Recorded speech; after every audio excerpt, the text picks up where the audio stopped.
চুপি চেহারাটা পাল্টে সাজে বহুরূপী ঢেউ ঢেউ অবিরাম চুপি চুপি চেহারাটা পাল্টে সাজে বহুরূপী বোঝা তো যায় না তাদের মতি গতি সমাজের ছোট বড় অসঙ্গতি এরই মাঝে বেঁচে থাকি হাসি কাঁদি ইত্যাদি ইত্যাদি ইত্যাদি ইত্যাদি ইত্যাদি ইত্যাদি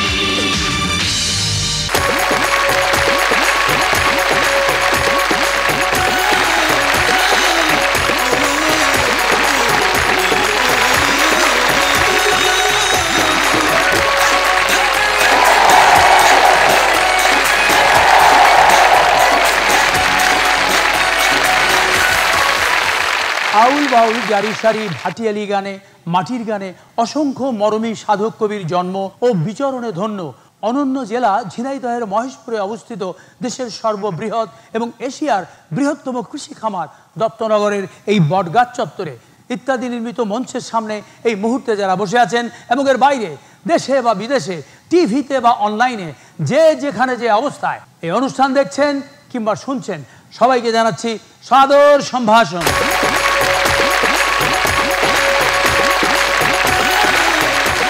দর্শক মণ্ডলী, আমরা আমাদের ইতিহাস ঐতিহ্য সংস্কৃতি প্রত্ননিদর্শন আকর্ষণীয় পর্যটন কেন্দ্র সহ বিভিন্ন জনগুরুত্বপূর্ণ স্থানগুলো সম্পর্কে জানা এবং জানাবার ধারাবাহিকতায় আমরা আজ এসেছি দক্ষিণবঙ্গের প্রবেশদ্বার হিসেবে খ্যাত ফকির লালন শাহ, পাগলা কানাই, পাঞ্জু শাহ, দুদ্দু শাহ, সিরাজ শাহ, বীরশ্রেষ্ঠ হামিদুর রহমান, বিপ্লবী বাঘা যতীন, গণিতশাস্ত্রবিদ কেপি বসু, কবি গোলাম মুস্তফা সহ অনেক জ্ঞানী বিজ্ঞানী কীর্তিমান ব্যক্তিদের স্মৃতিধন্য জেলা এই ঝিনাইদহে। শুরুতেই রয়েছে এই জেলা সম্পর্কে প্রয়োজনীয় কিছু তথ্য।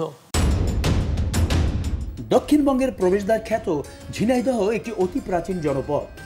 অসংখ্য কিংবদন্তি, ঐতিহাসিক ঘটনা, তথ্য ও ঐতিহ্যবাহী সংস্কৃতির ধারায় সমৃদ্ধ জেলা ঝিনাইদহ। এই জনপদের রয়েছে অতি প্রাচীন সুদীর্ঘ গৌরবময় ইতিহাস। ব্রিটিশ বিরোধী আন্দোলন, নীল বিদ্রোহ, ভাষা আন্দোলন, স্বাধীনতা যুদ্ধ সহ বিভিন্ন আন্দোলনে এ জেলার মানুষের রয়েছে গৌরবময় অবদান। ঐতিহাসিক প্রেক্ষাপট, কীর্তিমান ব্যক্তিত্ব, উর্বর জমি, কৃষি, মৎস্য, প্রত্নতত্ত্ব ও ভৌগোলিক অবস্থান ও প্রাকৃতিক সৌন্দর্যের দিক দিয়েও অনেক আগেই এই জেলা সমৃদ্ধি অর্জন করেছে। ঝিনুক পাওয়া যেত বলে একসময় স্থানটিকে ঝিনুকদহ বলা হতো। সেই ঝিনুকদহ বা ঝিনাইদহ রূপান্তরিত হয়ে আজকের ঝিনাইদহ নামকরণ হয়েছে। বাংলাদেশের একটি অন্যতম জনবহুল জেলা এই ঝিনাইদহ। 12 আউলিয়ার আশীর্বাদ পুষ্ট 12 বাজার, গাজী কালু চম্পাবতীর উপাখ্যান, কুমার কপোতাক্ষ চিত্রা বেগবতী নবগঙ্গা নদী, কলা আর পানের প্রাচুর্যমণ্ডিত এই ঝিনাইদহের রয়েছে সুপ্রাচীন ঐতিহ্য। আর তাই এই দুটি পণ্যকে নিয়েই তৈরি করা হয়েছে ঝিনাইদহের মূল স্লোগান কলা আর পান ঝিনাইদহের প্রাণ। এ জেলার 6 উপজেলায় মাঠের পরে মাঠ জুড়ে কলার আবাদ করেন কৃষকরা। গড়ে উঠেছে 6টিরও বেশি পাইকারি বাজার। ঝিনাইদহের মাটি পান চাষের উপযোগী বলে 6টি উপজেলাতেই কম বেশি পানের চাষ হয়। এ জেলার দর্শনীয় স্থানগুলোর মধ্যে ঝিনাইদহ সদরে রয়েছে মরমী কবি পাগলা কানাইয়ের মাজার, নলডাঙ্গা সিদ্ধেশ্বরী কালী মন্দির, কেপি বসুর বাসভবন, মিয়ার দালান, ঢোল সমুদ্র দিঘি, শ্রী শ্রী মদনমোহন মন্দির। শৈলকুপা উপজেলায় রয়েছে শৈলকুপা শাহী মসজিদ, কবি গোলাম মুস্তফার বাড়ি, কামান্না মুক্তিযুদ্ধ শহীদ মিনার। হরিণাকুণ্ডু উপজেলায় রয়েছে সিরাজ শাহের মাজার, মরমী কবি ফকির লালন শাহের ভিটা, দুদ্দু শাহ ও পাঞ্জু শাহের মাজার। মহেশপুর উপজেলায় রয়েছে দত্তনগর কৃষি খামার, শহীদ বীরশ্রেষ্ঠ হামিদুর রহমান স্মৃতি জাদুঘর ও গ্রন্থাগার। কোটচাঁদপুর উপজেলায় রয়েছে বলহর বাওড় ও জয়দিয়া বাওড়। কালীগঞ্জ উপজেলায় রয়েছে গাজী কালু চম্পাবতীর মাজার, ঐতিহাসিক গোড়ার মসজিদ বেলাট, গলাকাটা মসজিদ, জোর বাংলা মসজিদ, ঐতিহাসিক সাতগাছিয়া মসজিদ, ঐতিহাসিক বলু দেওয়ানের মাজার, মল্লিকপুরের বটগাছ ইত্যাদি। দর্শক মণ্ডলী, আমরা জানি এই উপমহাদেশে ব্রিটিশ বিরোধী আন্দোলনের অগ্রসৈনিক এবং আপসীন নেতা বিপ্লবী যতীন্দ্রনাথ মুখোপাধ্যায়, যিনি বাঘা যতীন নামেই সমধিক পরিচিত।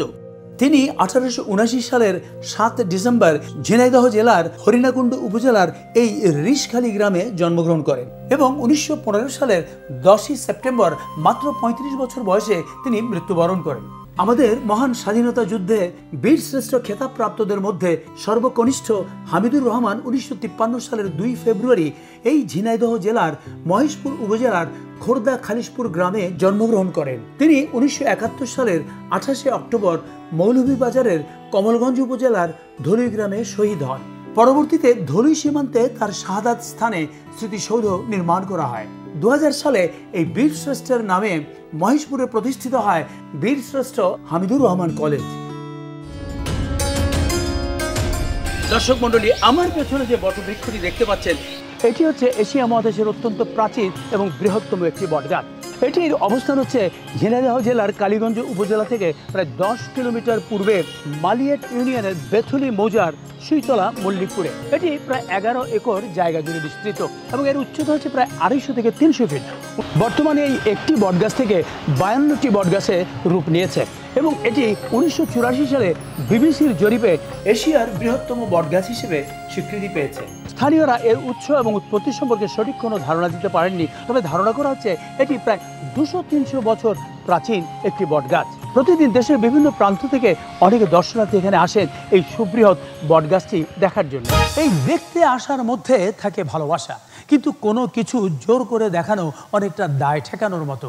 আমরা জানি ঈদ উপলক্ষে হয় বক্ষে বক্ষে মিলন ও করমর্দন, যার মধ্যে থাকে সৌহার্দ্য বর্ধন, কিন্তু পোস্টার এঁটে বা সেটে এই আত্মপ্রদর্শন দেখে কি বলে মানুষজন দেখুন।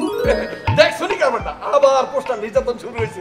লিখছে কি দেখেন, ঈদ মোবারক, শুভেচ্ছা জানাই, সালাম নিন, দোয়া চাই। খালি এই দিনা মহল্লায় মহল্লায় পার্টি থাকা, পাড়ায় পাড়ায় ভাই থাকা, মাস্তানি করা, আড্ডা মারা, পার্টির নামে চাঁদাবাজি করা, আর শহর জুড়ে মাইক লাগায় জনসভা করা, যানজট সৃষ্টি করা, এসবেও তো মানুষের অসুবিধা হয়।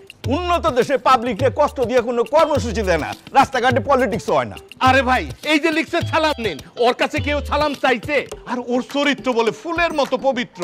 আরে তারে কি আমরা জিগাইছি তার চরিত্র পবিত্র না অপবিত্র? আর হ্যাঁ, ঈদ মোবারক জানাইলে কি না জানাইলে কি, কিন্তু সমস্যা তো কথা নিচের লেখাটা দেখছেন, প্রচারে এলাকাবাসী আবার কারা? চলেন এক কাম করি, হের বাড়িতে যাই। চলো চলো চলো। আসসালামু আলাইকুম। নেতা, আপনি তো পোস্টারের মাধ্যমে ঈদ মোবারক জানাইছেন, আমরা তো আর পোস্টারে ঈদ মোবারক জানাইতে পারবো না, তাই সরাসরি আসলাম। ঈদ মোবারক। ঈদ মুবারক। দেখছেন, আমরা ডাইরেক্ট ঈদ মোবারক দিলাম, জবাবও পাইলাম, কিন্তু আপনার পোস্টারে লেখা ঈদ মোবারকের জবাব কি পাইছেন? পাইবেন না।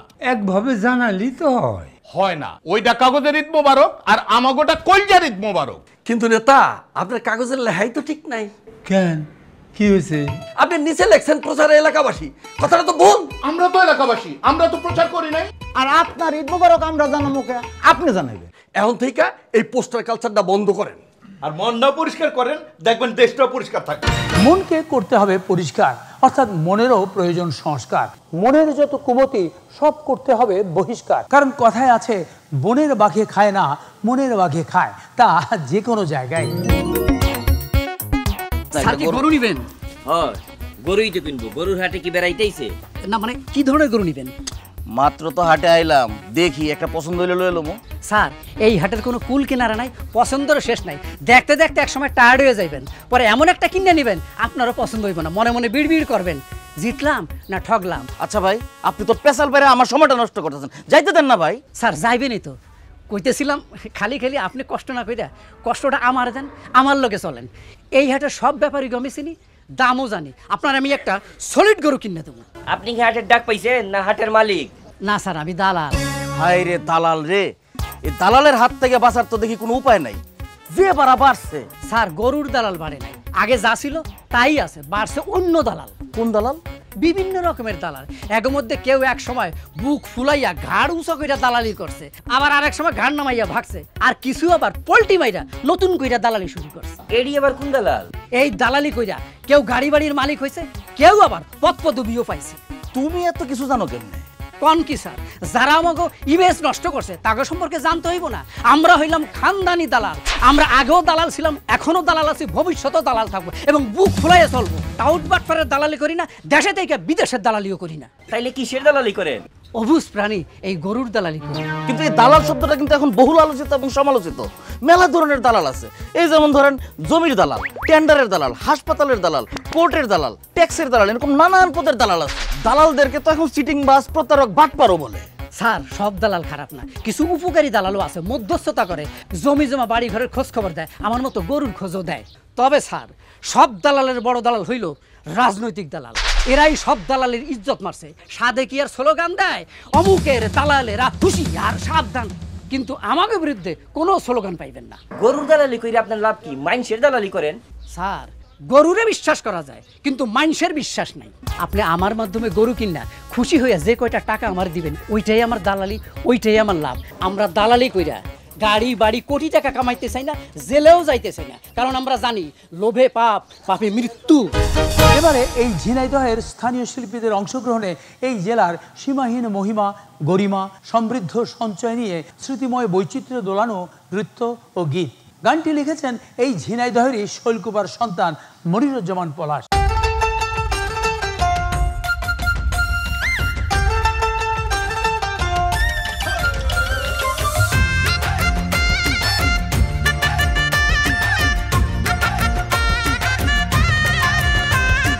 নবগঙ্গা চিত্রা কুমার বেগবতীর পাড়ে আন্দোলিত যেই জনপদ সাহসী হুঙ্কারে নবগঙ্গা চিত্রা কুমার বেগবতীর পাড়ে আন্দোলিত যেই জনপদ সাহসী হুঙ্কারে দাঁড়িয়েছে দেশ জননীর পক্ষে বারে বারে সেই জনপদ ঝিনাইদহ মাধুর যেমন কাড়ে আহা সেই জনপদ ঝিনাইদহ মাধুর যেমন কাড়ে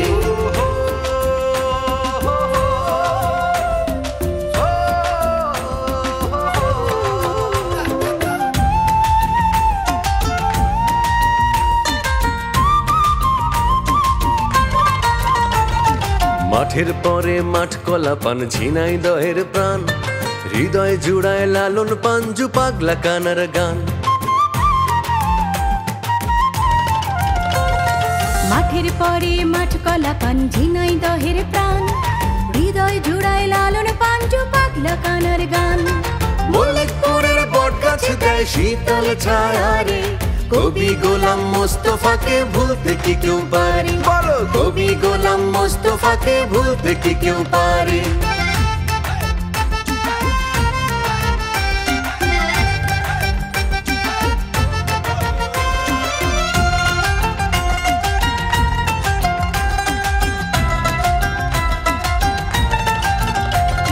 শৈলকুপার শাহী মসজিদ রামগোপাল মন্দির পুণ্য পেতে মানুষ যেথা নিত্য করে ভিড় শৈলকুপার শাহী মসজিদ রামগোপাল মন্দির পুণ্য পেতে মানুষ যেথা নিত্য করে ভিড় 27 শহীদ স্মৃতি সৌধ করুণ গাথার ভারে কিংবদন্তি হয়ে আছে কুমার নদের ধারে আজও কিংবদন্তি হয়ে আছে কুমার নদের ধারে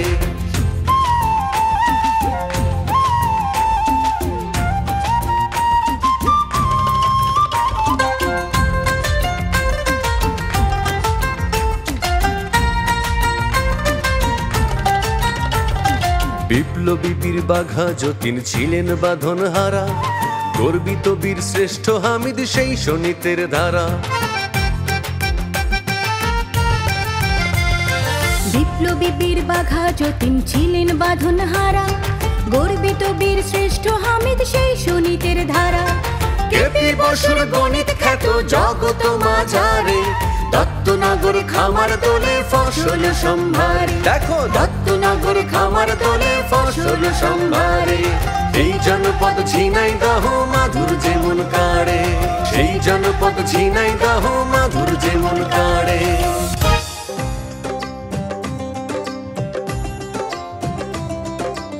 গানে শুনলাম এই জনপদে ঝিনাইদহ মাধুর যেমন কারে, সেই ঝিনাইদহের দত্তনগর খামার দোলে ফসল সম্ভারে। এশিয়ার বৃহত্তম সেই খামার, যার বিস্তৃতি দৃষ্টিসীমা ছাড়িয়ে। আমি এখন কথা বলছি সেই খামারে দাঁড়িয়ে। শুধু দেশেই নয়, খামারটি এশিয়ার অন্যতম বৃহৎ বীজ উৎপাদন খামার হিসেবেও পরিচিত। খামারটিতে মোট জমির পরিমাণ 2737 একর। এর মধ্যে চাষযোগ্য অর্থাৎ আবাদি জমি রয়েছে প্রায় 2500 একর। ঝিনাইদহ শহর থেকে দক্ষিণ পশ্চিমে 55 কিলোমিটার এবং চুয়াডাঙ্গা শহর থেকে 40 কিলোমিটার দূরে ঝিনাইদহের মহেশপুর উপজেলার স্বরূপপুর ইউনিয়নের দত্তনগর নামক স্থানে এই বৃহৎ খামারটি অবস্থিত। দ্বিতীয় বিশ্বযুদ্ধের সময় ব্যবসায়ী হেমেন্দ্রনাথ দত্ত খামারটি প্রতিষ্ঠা করেন। তার নাম অনুসারে এই খামারটির নাম দেওয়া হয় দত্তনগর কৃষি খামার। বর্তমানে এটি কৃষি মন্ত্রণালয়ের অধীনে বাংলাদেশ কৃষি উন্নয়ন কর্পোরেশন বিএডিসির আওতাভুক্ত গুণগত মানসম্পন্ন ভিত্তি বীজ ও হাইব্রিড বীজ উৎপাদন ও পরিবর্ধনকারী প্রতিষ্ঠান। প্রতিষ্ঠার পর থেকেই খামারটি এই অঞ্চলের কৃষি উন্নয়নে গুরুত্বপূর্ণ ভূমিকা রেখে চলেছে। এই খামারের মূল স্লোগান হচ্ছে সার, বীজ, সেচ ও যত্ন, এই চারে মিলে রত্ন। ভালো বীজে ভালো ফসল। খামারের বেশিরভাগ অংশ পড়েছে ঝিনাইদহ জেলার মহেশপুর উপজেলায়, আর কিছুটা পড়েছে পার্শ্ববর্তী চুয়াডাঙ্গা জেলার জীবননগরে। বিএডিসিতে হস্তান্তরের পরপরই দ্রুতগতিতে ভূমি উন্নয়ন ও অবকাঠামো নির্মাণের কাজ শুরু হয়। খামারের কাজে তদারকির সুবিধার্থে দত্তনগর খামারটিকে গোকুলনগর, করিঞ্চা, মথুরা, কুশাডাঙ্গা ও পাথিলা এই 5টি ভাগে বিভক্ত করা হয়। দত্তনগর খামারে প্রতি বছর প্রায় 7000 মেট্রিক টন ভিত্তিবীজ এবং হাইব্রিড বীজ উৎপাদিত হয়, যা দেশের মোট ভিত্তিবীজের চাহিদার 60% পূরণ করে, যে কারণে খামারটিকে কৃষি বীজ উৎপাদনের সূতিকাগারও বলা হয়। প্রকৃতির এই অবদানের সঙ্গে ব্যবধান সৃষ্টি করছি আমরাই। কারণ আমরাই যেমন দত্তনগর খামারের মতো খামার গড়তে পারি, পরিচর্যা করতে পারি, তেমনি এই আমরাই শহর, নগর, গঞ্জ, গ্রাম সবকিছু দূষিত করতে পারি। অভাব শুধু আমাদের স্বভাব সংস্কারে। সেই আলোচনাই চলছে এই অফিস ঘরে। দেখুন, দিন দিন যেভাবে পরিবেশের বিপর্যয় হচ্ছে, তাতে তো ঢাকা শহর বসবাসের অযোগ্য হয়ে পড়বে। শুধু ঢাকা বলছেন কেন, পুরো দেশটাই তো পরিবেশ দূষণের কারণে ক্ষতিগ্রস্ত হবে। এখন স্যার বনগুলোর দিকে তাকানোই যায় না, কি বিশ্রী চেহারা হয়েছে। নামেই বন কিন্তু বৃক্ষহীন।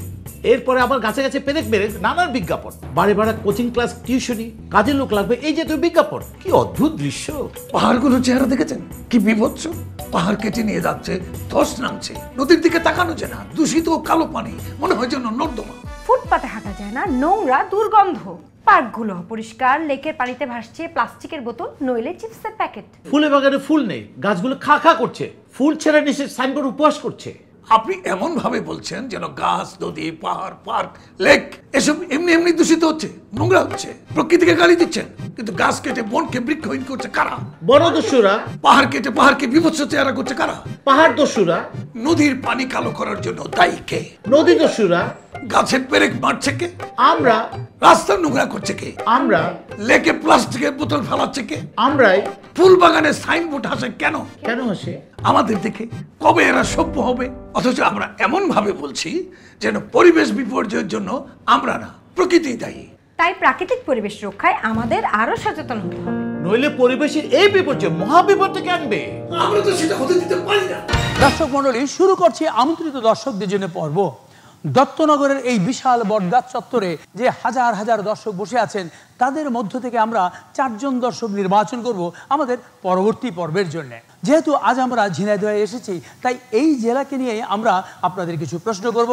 যারা সঠিক উত্তর দিতে পারবেন তারাই নির্বাচিত হবেন আমাদের পরবর্তী পর্বের জন্য।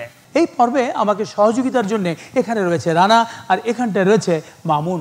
আমাদের প্রয়োজন 1 জন নারী এবং 3 জন পুরুষ। তাহলে শুরু করছি প্রথম প্রশ্ন। বাংলাদেশে একমাত্র ঝিনাইদহ জেলায় 2টি রাস্তার নাম 2টি কালজয়ী গ্রন্থের নাম অনুসারে করা হয়েছে। বলতে হবে কোন কোন গ্রন্থের নাম অনুসারে রাস্তা 2টির নামকরণ করা হয়েছে। এখানে একজন, হ্যাঁ বলুন আপনি। গীতাঞ্জলি এবং অগ্নিবীণা। গীতাঞ্জলি এবং অগ্নিবীণা, উত্তর সঠিক হয়েছে। কি নাম আপনার? জান্নাতুল মাওয়া। কি করেন আপনি? আমি একজন স্কুল শিক্ষিকা এবং আবৃত্তি শিল্পী।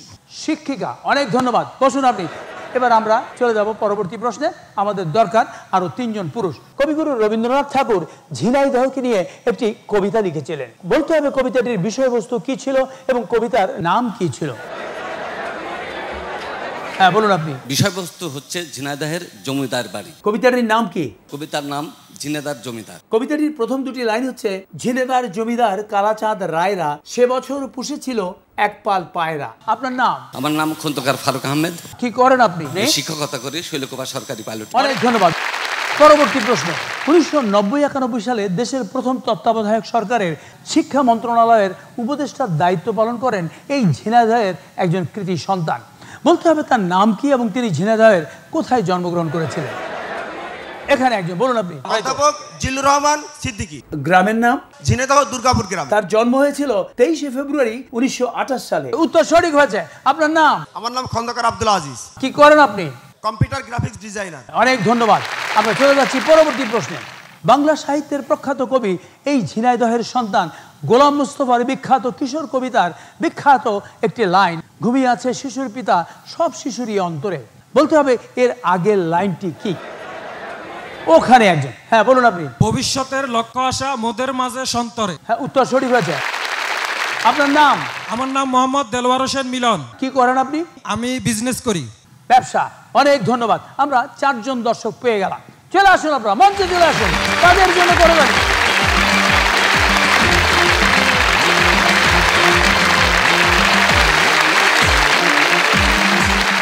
এবারে আপনাদের নিয়ে আমরা শুরু করব দ্বিতীয় পর্ব। আমরা নির্বাচিত দর্শকদের আমাদের লিখে দেওয়া বিষয়ের উপর অভিনয় করতে বলি। আপনাদের জন্য রয়েছে ছোট্ট একটি নাটিকা। ঝিনাইদহের ব্র্যান্ডিং পণ্য কলা আর পান নিয়ে তৈরি করা হয়েছে এই নাটিকাটি। নাটিকাটিতে 4টি চরিত্র রয়েছে, 2 জন কলা ও পান ব্যবসায়ী, আরেকজন স্বামী ও স্ত্রী। তবে সবাইকে অভিনয় করতে হবে এই অঞ্চলের ভাষায়। এখানে 4টি চরিত্র রয়েছে। একটি রয়েছে স্ত্রীর চরিত্রে, যেহেতু আপনি একজনই এখানে নারী রয়েছেন, সুতরাং স্ত্রীর চরিত্রটি আপনিই করবেন। আপনার বাকি 3 জনের জন্য ছোট্ট একটি লটারির ব্যবস্থা রয়েছে। এবার আপনি বলুন, আপনি কি পেয়েছেন? কলা ব্যবসায়ী। কলা ব্যবসায়ী। আপনি? পান ব্যবসায়ী। পান ব্যবসায়ী। আপনি? স্বামীর চরিত্র। আর স্ত্রী তো আমরা দিয়ে দিয়েছি। এবারে আপনাদের হাতে আমাদের লিখে দেওয়া স্ক্রিপ্টটি দেওয়া হচ্ছে। হ্যাঁ, আপনারা ভালো করে পড়ুন। প্রস্তুতির জন্য সময় পাবেন 10 মিনিট।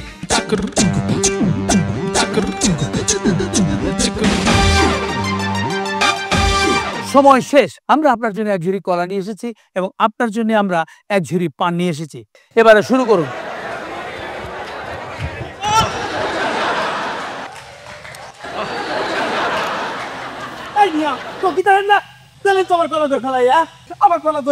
আগে আমার পানের দামটা দেন। আপনি জানেন এই কলা হচ্ছে ঝিনাইদহের ব্র্যান্ডিং কলা। আমার কি হবে? আমারও এটা ব্র্যান্ডের পান, ঝিনাইদহের মিষ্টি পান, দেশে এবং দেশের বাইরে একেবারে সারা পৃথিবী জুড়ে সুনাম আর সুনাম। কলা হচ্ছে পুষ্টি, কলা খেলে প্রায় শক্তি হয়, হার্ট ভালো থাকে। পান ও ভিটামিন আছে জানেন, পুষ্টি গুণ আছে। আরে যে পান চাবাতি মুহিত 12টা বাজিয়ে যায়, এই জর্দা, ফয়ের, তামাক এগুলো সবই অপকারী। আরে মিয়া, পানের সাথে ওইটা খাবেন কা? আপনারা কারা এসব কি করতেছেন? বন্ধ করেন। আমরা টিকটকার, টিকটক করবেন আর বেশি বেশি টাকা কামাবেন। এই যে দেখেন আমার স্বামী চাকরি বাকরি সব বাদ দিয়ে এখন এই টিকটকেতে মেলা টাকা কামাই করে। ঝগড়া হইতেছে না, এরকম করলে তো হবে না। পারলে একটু গালি দেন, গালি মানে ডাবল বিও। এই ঝগড়া যদি করতে আপনারা দুজন মিলে করেন না, হ্যাঁ? আমরা তো ঝগড়া করি, এতক্ষণ রাত্রে করে ঝগড়া করলাম, গান করলাম, 2 জনে মিলে নাচলাম, আর কত কিছু। আপনারা দয়া করে যাই করেন, এই আমাদের মাঝে ছোটখাটো চেঁচামেচি নিয়ে সেইটি ভিডিও করে সারা পৃথিবী ছড়াই দিয়েন না। এই যে শোনেন, আমরা এতক্ষণ ঝগড়া করিয়া যাই করি, আমরা কিন্তু পান আর কলার সুনামি করেছি। আর এই ঝিনাইদহ জেলার এই পান আর কলা ছাড়া আরো অনেক ভালো ভালো জিনিস আছে, সেইগুলো ভিডিও করে আপনারা টিকটক করতে পারেন না, তাহলে তো ঝিনাইদহের সুনাম মেলা বাড়িয়ে যাবে। হ্যাঁ, এবারে ফলাফল। যেহেতু আপনারা পেশাদার অভিনয় শিল্পী নন এবং প্রস্তুতির জন্য তেমন সময়ও পাননি, তারপরও আপনারা সাধ্যমতো ভালো করতে চেষ্টা করেছেন। তবে এই 4 জনের মধ্যে আজকে সবচেয়ে ভালো করেছেন কে? সুতরাং দর্শকদের প্রতিক্রিয়া এবং আমাদের বিচারেও আজকে সবচেয়ে ভালো করেছেন কলা ব্যবসায়ী খন্দকার আব্দুল আজিজ। তার জন্য করবেন। আপনার জন্য রয়েছে আছে আমাদের পুরস্কার ল্যাপটপ, এবং আপনাদেরও নিরাশ হওয়ার কিছু নেই, আপনাদের সবার জন্যই রয়েছে পুরস্কার। আমাদের কাছে সবসময়কার জন্য মহামূল্যবান পুরস্কার বই রয়েছে, কেয়ার গিফট সামগ্রী এবং পরিবেশ বন্ধু গাছ। এই সবগুলো পুরস্কার দেওয়া হচ্ছে কেয়া কসমেটিক্স লিমিটেডের সৌজন্যে। এই পর্বে অংশগ্রহণ করার জন্য আপনাদের সবাইকে ধন্যবাদ। আপনাদের ধন্যবাদ।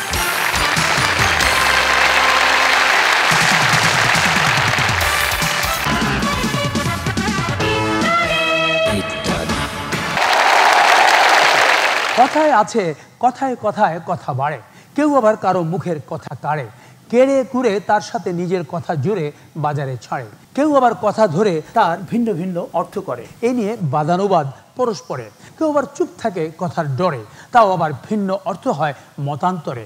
দেখা যাক এই কথা নিয়ে কি কথা বলেন এই বিজ্ঞ বিশেষজ্ঞ।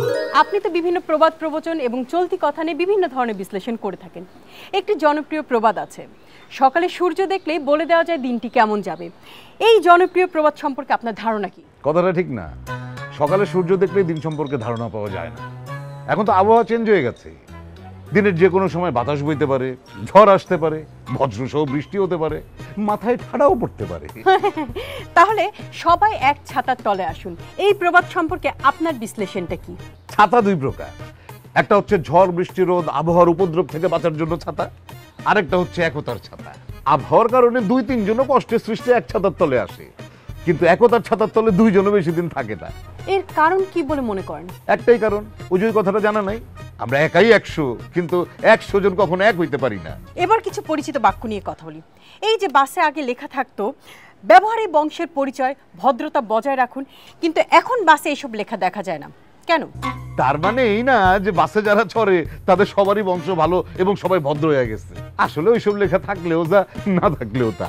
তবে কিছু কিছু বাসে ইদানিং নতুন একটা লেখা দেখা যায়, যেমন মলম পার্টি হইতে সাবধান। এর মানে কি? ওই যে বললাম, আমরা সবাই এখনো ভদ্র হইতে পারি নাই। আমাদের মধ্যে কিছু কিছু সিটার বাটপার হাইজেকার আছে যারা ওই মলম পার্টির সদস্য। আগে চায়ের দোকান বা রেস্টুরেন্টের দেয়ালে একটা কথা লেখা থাকতো, রাজনৈতিক আলাপ করিবে না। এই লেখাটা এখন আর খুব একটা চোখে পড়ে না, কারণটা কি? কি আলাপ করবে? এখন টিভি ছাড়াও ইউটিউব, ফেসবুক সহ সোশ্যাল মিডিয়ায় রাজনীতি নিয়ে এত আলাপ হয়, মিনিটে মিনিটে খালি কথা বলার অনুষ্ঠান আপলোড হয়। তাদের এত কথা শোনার পর কারো রাজনীতি নিয়ে কথা বলার কিছু থাকে না, দরকারও পড়ে না। পরের ধনে পোদ্দারি, এইটাকে কিভাবে বিশ্লেষণ করবেন? ধরেন টাকা ব্যাংকের, কিন্তু সেই টাকা লুটে পুটে ভোগ করছে অন্য। এইসব দুর্নীতিবাজকেই বলা হয় পরের ধনের পোদ্দার। এরকম পোদ্দারদের তো এখন অনেকেই চেনে। আপনাকে আর বিরক্ত করবে না, এবারে শেষ প্রশ্ন। লেখাপড়া করে যে গাড়ি ঘোড়া চড়ে সে, এই প্রবাদটি সম্পর্কে আপনার শেষ বিশ্লেষণ শুনতে চাই। এখানে বিশ্লেষণের কিছু নাই, এই বাক্যটি এখন অচল। এই যুগে গাড়ি ঘোড়া ছড়তে লেখাপড়া লাগে না, লেখাপড়া ছাড়াও আরো অনেক উপার্জনের পথ আছে।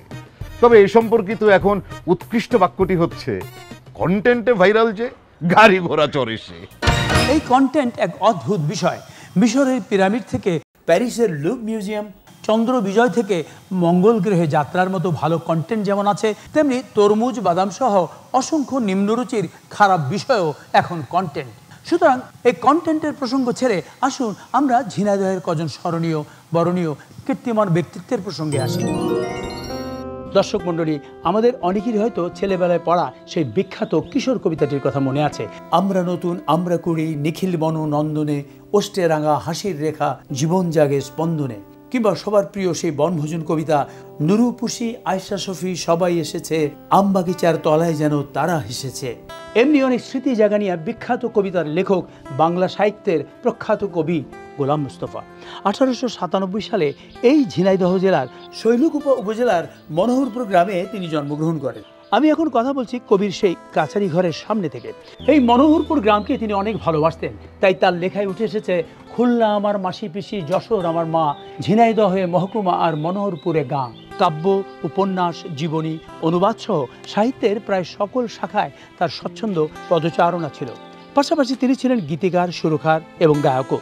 তার অনেক গ্রন্থের মধ্যে 1960 সালে প্রকাশিত বিশ্বনবী গ্রন্থখানি গদ্য সাহিত্যে তার শ্রেষ্ঠ অবদান, এবং সে বছরই তিনি তৎকালীন পাকিস্তান সরকার কর্তৃক সিতারা ইমতিয়াজ উপাধিতে ভূষিত হন। আমার বাঁয়ে টিনের ঘর সহ ছোট্ট যে পাকা ঘরটি দেখতে পাচ্ছেন, এটি হচ্ছে কবি গোলাম মুস্তফার বাড়ি। আপনারা দেখতে পাচ্ছেন লেখা রয়েছে ওখানে মোস্তফা মঞ্জিল। এই কক্ষটিতেই কবি গোলাম মুস্তফা থাকতেন। এটি ছিল কবির ব্যবহৃত খাট। 1964 সালের 13ই অক্টোবর তিনি ঢাকায় মৃত্যুবরণ করেন। দর্শক মণ্ডলী, কথা বলছি ঝিনাইদহ সদর উপজেলার হরিশঙ্করপুর গ্রাম থেকে। আমার পেছনে যে বাড়িটি দেখতে পাচ্ছেন, এই বাড়িতেই 1865 সালে জন্মগ্রহণ করেছিলেন প্রখ্যাত গণিতবিদ কেপি বসু অর্থাৎ কালীপদ বসু, যিনি উদ্ভাবন করেছিলেন অসংখ্য গাণিতিক তত্ত্ব, যা গণিত শাস্ত্রের কলেবর ও উৎকর্ষতা বৃদ্ধি করেছে। 1892 সালে কালীপদ বসু ঢাকা কলেজে গণিত শিক্ষক হিসেবে যোগ দেন এবং আমৃত্যু তিনি সেই কলেজেই অধ্যাপনা করেন। এই অধ্যাপনার পাশাপাশি তিনি অ্যালজেব্রা ও জ্যামিতি শাস্ত্রের উপর গবেষণা চালিয়ে যান। তার ঐকান্তিক সাধনায় algebra made easy, modern geometry এবং ইন্টারমিডিয়েট সলিড জিওমেট্রি প্রভৃতি গ্রন্থ প্রকাশিত হয়। 1907 সালে তিনি নিজ গ্রামে এই প্রসাদোপম দৃষ্টিনন্দন বাড়িটি তৈরি করেন এবং আমার ডানে যে ঘরটি দেখতে পাচ্ছেন এটি হলো তার রান্নাঘর এবং সামনেই রয়েছে বৈঠক ঘর অর্থাৎ কাচারি ঘর এবং কাচারি ঘরের ডান দিকে রয়েছে মন্দির। 1914 সালে পার্নিসাস ম্যালেরিয়া জ্বরে আক্রান্ত হয়ে তিনি মৃত্যুবরণ করেন। দর্শক মণ্ডলী, এটি হচ্ছে লোককবি, মরমী কবি ও গীতিকবি পাগলা কানাইয়ের সমাধিসৌধ। তিনি 1810 সালের 9 মার্চ ঝিনাইদহ সদর উপজেলার বেরোবাড়ি গ্রামে জন্মগ্রহণ করেন। ছোটবেলা থেকেই তিনি দুরন্ত প্রকৃতির, কিছুটা পাগলাটে স্বভাবের এবং অধ্যাত্ম প্রেমে উদ্বুদ্ধ ছিলেন। তার এই খেয়ালিপনার কারণে শৈশবে স্নেহবশত লোকে তার নামের সঙ্গে পাগলা অভিধাটি যুক্ত করেন। বাল্যকালে পিতৃহারা হয় তিনি হয়ে ওঠেন ভবঘুরে। আর্থিক অসচ্ছলতার কারণে কানাইয়ের লেখাপড়া শেখা সম্ভব হয়নি। তিনি উপস্থিত বুদ্ধি দিয়ে ধুয়োজারি এবং পালাগানের আদলে অসংখ্য গান রচনা করেছেন, যেখানটা রয়েছে দেহতত্ত্ব, সাধন তত্ত্ব এবং মুর্শিদ তত্ত্ব। এ পর্যন্ত তার অসংখ্য গানের মধ্যে 7 শতাধিক গান সংগৃহীত ও প্রকাশিত হয়েছে। তার এই সমাধির পাশেই রয়েছে তার একটি ভাস্কর্য। এই মহান কবি 1889 সালের 12 জুলাই মৃত্যুবরণ করেন। পাগলা কানাইয়ের স্মৃতি রক্ষার্থে এখানে বিভিন্ন প্রতিষ্ঠান গড়ে উঠেছে। দর্শক মণ্ডলী, আজ দেশ বিদেশের লোক গবেষকদের কাছে এই মরমী কবি পাগলা কানাইয়ের গানের বিচিত্র তত্ত্ব নতুন নতুনভাবে বিশ্লেষিত হচ্ছে। লোকশিল্পীদের কাছে তার গান অত্যন্ত সমাদৃত। এবার আমরা এই পাগলা কানাইয়ের তেমন একটি গান শুনবো। গানটির সঙ্গীত আয়োজন করেছেন মেহেদি আর পরিবেশন করছেন শিল্পী সেলিম চৌধুরী ও তোশিবা।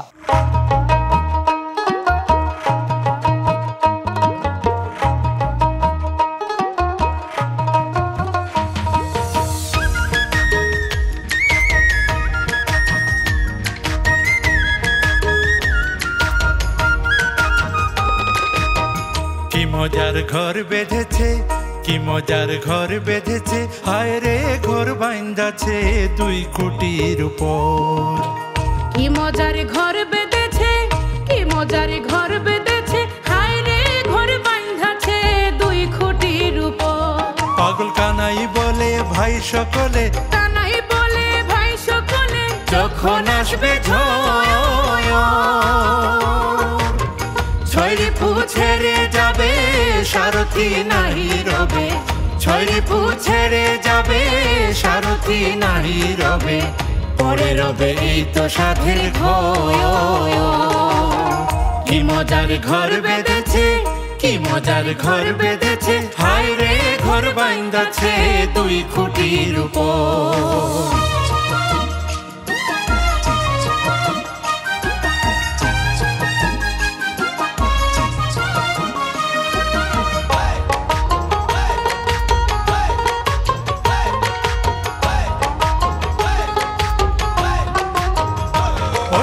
ঘরের নিচে আছে ভাইরে মাত্র 2টি কাঠ, ও সে ঘরের নিচে আছে ভাইরে মাত্র 2টি কায়া।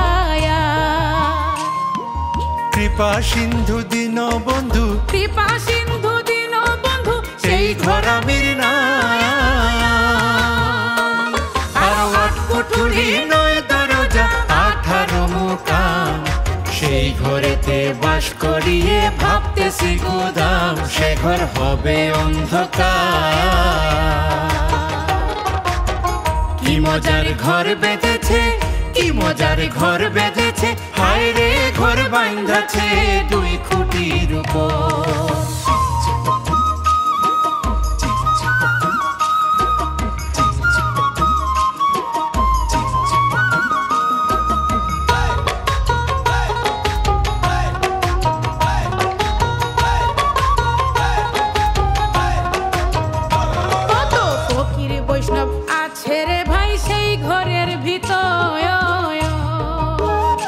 কত ফকির বৈষ্ণব আছে রে ভাই সেই ঘরের ভিতর।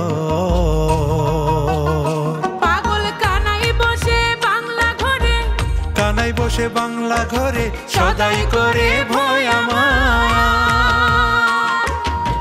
সে ঘরের সারথির নাম মন পবনে তাই শুনিলাম, সে ঘরের সারথির নাম মন পবনে তাই শুনিলাম।